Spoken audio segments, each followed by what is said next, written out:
about your performances in Taiwan and how did this collaboration come about? Absolutely. So this is my sixth time playing in Taiwan. I think I was always here through the collaboration with New Aspect, who keep bringing me. And this time it will be the two concertos by Dmitri Shostakovich, one of my absolutely favorite composers. Both concertos are pieces I've been playing since I was a kid, so I also have a strong connection with both works. With the Taipei Symphony Orchestra and Alexandre Bloch conducting, and it's a pure Shostakovich program, so there'll also be the festive overture and the first symphony. So for all the Shostakovich fans, this is a perfect evening to come and listen to. And all my visits to Taiwan are events that I always immensely look forward to, because the audience here is one of honestly the best audiences in the world.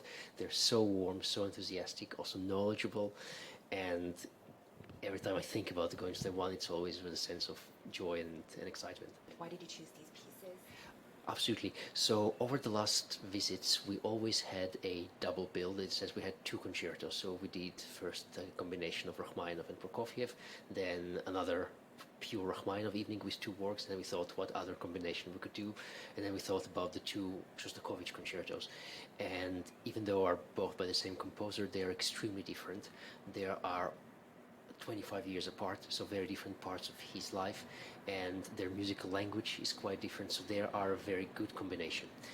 Contrast, and yeah, and then the rest of the program was created around these concertos. And when I practice, both these pieces throw me immediately back into my childhood, because that's when I first learned and played them. I was really like 12, 13, 14 years old when I first learned them. So there's a lot of nostalgia and good memories going back when I'm practicing these pieces. But of course, with the excitement of coming back to them now. Can you tell us a little bit about kind of your upbringing as a pianist? What age did you start playing? And you mentioned that you started playing with your mom. Yeah. Can you tell us a little bit about how your family influence shaped your relationship? Yes, absolutely.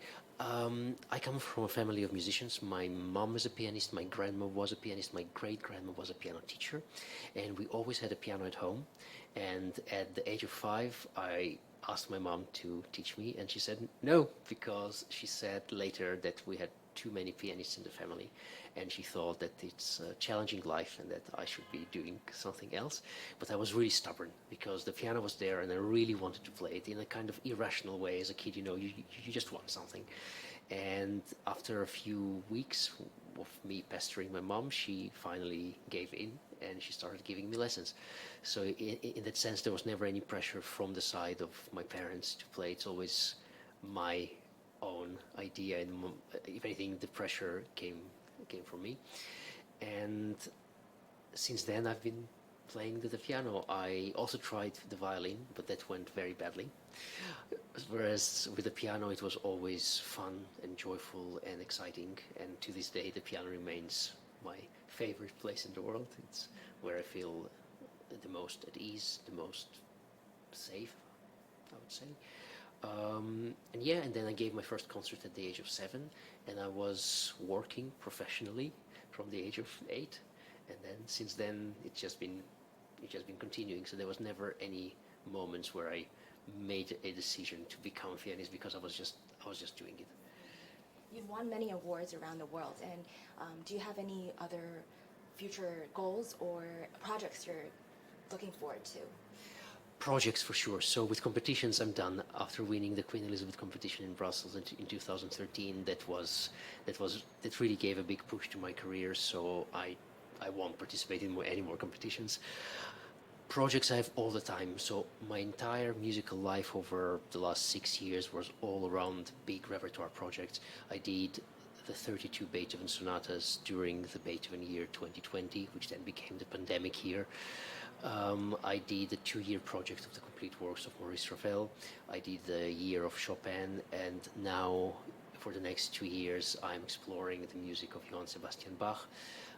Sergei Rachmaninoff is a composer I've been exploring over the last 10 years. I'm in the process of making a complete recording of all his piano works. So these kind of repertoire projects are my goals and what pushes me forward, and all the rest is around them. When When you say exploring, what is that process like? It's a good question. I think so. Exploring, the main thing is the scores themselves, the musical scores, because it is like a snapshot of their creative dreams, which they wrote down for us like a map. And we follow in their footsteps, but the score is not yet the music. The score is just instructions, and then you need to bring the music back to life. It's the same as in theater. When you look at the text, like the role of Hamlet, it's not still the role of Hamlet. It's just the blueprint from which you create the role of Hamlet with these words. But there's much more in the performance than there's in the score. And then I also like reading about their lives to the extent that it relates to the music. If I can find their letters that I really like, because then you hear their own voice more than in biographies. And slowly a kind of character portrait emerges. Then you, through the music and through thinking and through reading, you start having a sense of who they were as a person, and they become your companions, kind of. And the work with the score continues for your entire life. These are some of the greatest creations of human spirit, and they are endlessly deep. There's never a moment when you say, I know everything about this Shostakovich or this Beethoven piece. There's always something new to discover. Also because every time you come back to it, you have changed. So you have had new experiences, and then you can see new things in the music. You can bring more of your experience into the music as well. So that's the kind of exploration, and that's what makes daily practicing so much fun, because it's not just mechanical sitting at the piano and playing the same piece again and again.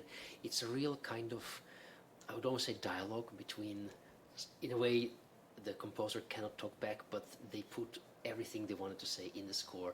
So it's dialogue, or also archaeological research with the score, and a lot of thinking, a lot of also thinking about the emotional content, and because you want your performance to be true to the spirit of the work, true to the letter of the work, and you want it to touch some kind of basic human emotion, which would then be transmitted to the audience, because this is what unites us, the joint humanity of the composer as reflected in their music, absorbed by you, and then performed for the audience in the concert hall.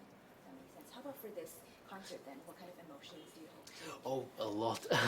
So the first piano concerto from the two concertos, the first one it's a miracle of eclecticism. Like, he quotes from so many different composers. It's his own language, and somehow it is not a mass of little pieces, but somehow it unites into one very coherent and very fun concerto. He has a lot of fun writing it. He wrote it for himself to play, and you can really sense that.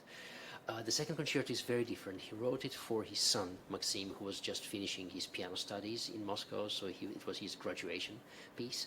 And it's almost two different works. The outer movements are some of the most sunny Shostakovich ever. It's really joyful and fun and uplifting.